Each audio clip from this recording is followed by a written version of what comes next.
Chapter 20 of the Dao De Jing, pronounced Dao De Jing, is the strangest chapter in the book. The speaker, usually composed and authoritative, sounds here like someone who is lost, adrift, possibly a fool. Everyone else has direction, clarity, purpose. The speaker has none of it. This chapter is about what that actually means. Jai Zai Wu Yu, Wei Ye Jai Yui Macron, Zhang Jai He, Chan Jai Yui Grove, Zhang Yu He, Rain Jai Suo Y, Bu Ki Bu Huai, Huāng Zai Kai Y Yang Zai, Zhòng Rain Zai Zai, Ru Zhang Tai Lao Ru Chun Deng Tai, Wo Du Pe Zai Kai Y Zhào, Ru yīng'ér Zhai Y Hai, Lei Zai Duo Wu Suo Gi, Zhòng Rain Jai Yu Yu, Ir Wo Du Yu Yi, Wo Yu Rain Jai Zin I Zai, Dun Dun Zai, Su Rain Zhao Zhao, Wo Du Vuo Hun, Su Rain Cha Cha, Wo Du Men, Dan Zai Kai Yuo Hai, Liu Zai Yuo Wu Zhai, Zhòng Rain Jai Yu Yi, Ir Wo Du Wan Sai Bai, Wo Du Yi Yu Rain, Ir Gi Shi Mu. In translation,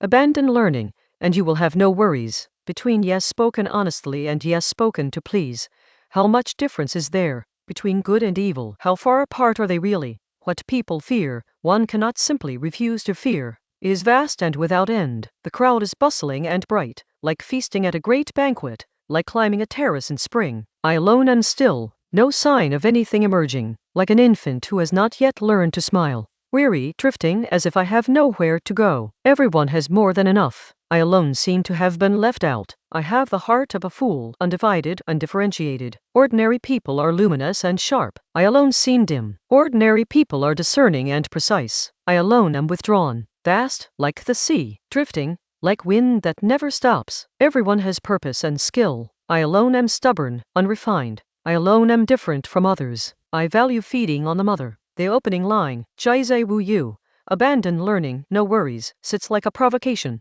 It is not an argument against education. It is a challenge to the particular anxiety that comes from accumulating distinctions, knowing who is in and who is out, what is respectable and what is shameful, how to perform correctly in every room. The more precisely you calibrate yourself to social approval, the more you have to maintain. Abandon that calibration, and a kind of pressure lifts. Then the speaker asks, between a sincere yes and a sycophantic yes, how much difference is there? Between good and evil, how far? These are not nihilistic questions. They are questions about how much of what we call moral certainty is just social agreement dressed up as principle. The speaker is not saying nothing matters. The speaker is pointing at how quickly our confident categories start to blur when examined.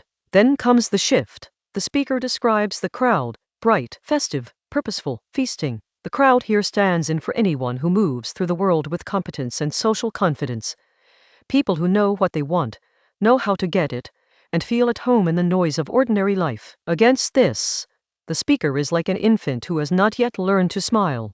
This is a precise image. A newborn has not yet developed the social response, the performed pleasure that tells the room everything is fine. The speaker is that pre-social, not broken, pre-formed, before the performance. The word for this state, dun, suggests something undifferentiated, like uncarved wood, like water before it takes a shape. Ordinary people are bright, zhāo, clear-eyed, confident. The speaker seems dull. Ordinary people are sharp, discriminating, cha.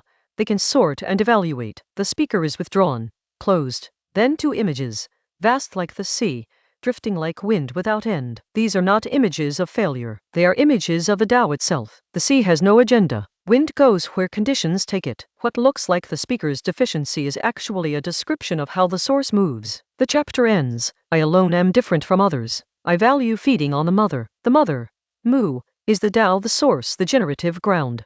Feeding on the mother means staying close to that ground rather than moving away from it into the busy world of performance and accumulation. The crowd has plenty, pockets full, calendars full, opinions ready. What they have gathered comes at some distance from the source.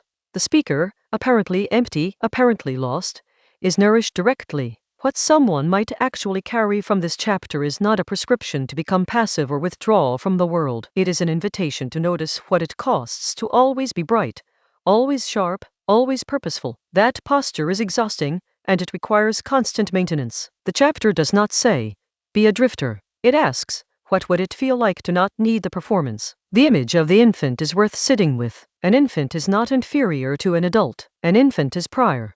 The speaker is not regressing. The speaker is pointing at something that precedes the whole social machinery, something still available, even to people who have been running the machinery for decades. Not everyone will find this chapter easy to inhabit. It is easier to read as poetry than as guidance. That is probably right. Some passages in this book are meant to sit with you, not to direct you. I alone am different. I value feeding on the mother. Chapter 21 follows.